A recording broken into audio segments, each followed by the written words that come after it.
तर मला सांगा, ही कॉक्रोच जनता पार्टी ही नेमकी भानगड काय आहे? तर झालं असं की मी जे आपले चीफ जस्टिस ऑफ इंडिया आहेत त्यांनी जे कमेंट केलं देशातल्या युवाबद्दल ते मी ट्विटरवर वाचलं. त्यांनी तिथं बोलले की जे लोक आजकाल सिस्टमला क्रिटिसाइज करतायत, नावं ठेवतायत, बोटं ठेवतायत, ती अशी लोक आहेत जी खूपच आळशी आहे, ज्यांच्याकडे काही काम धंदा नाहीये, बेरोजगार लोक आहेत. आणि ही लोक समाजामध्ये कॉक्रोच आणि पॅरासाइट सारखी असतात.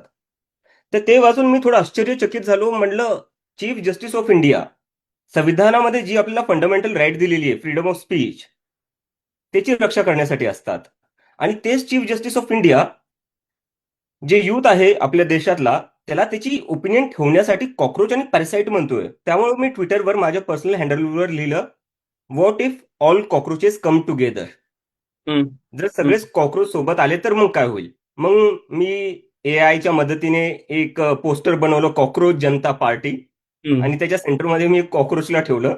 हम्म. आणि मी त्याच्यात असं एक एलिजिबिलिटी क्रायटेरिया दिला की ओके. या पक्षामध्ये तुम्हाला जर सामील व्हायचं असेल तर तुमच्यात हे 3-4 गुण असले पाहिजे. आणि ते 3-4 गुण तेच होते जे आपल्या इंडियाच्या चीफ जस्टिसनी सांगितले होते.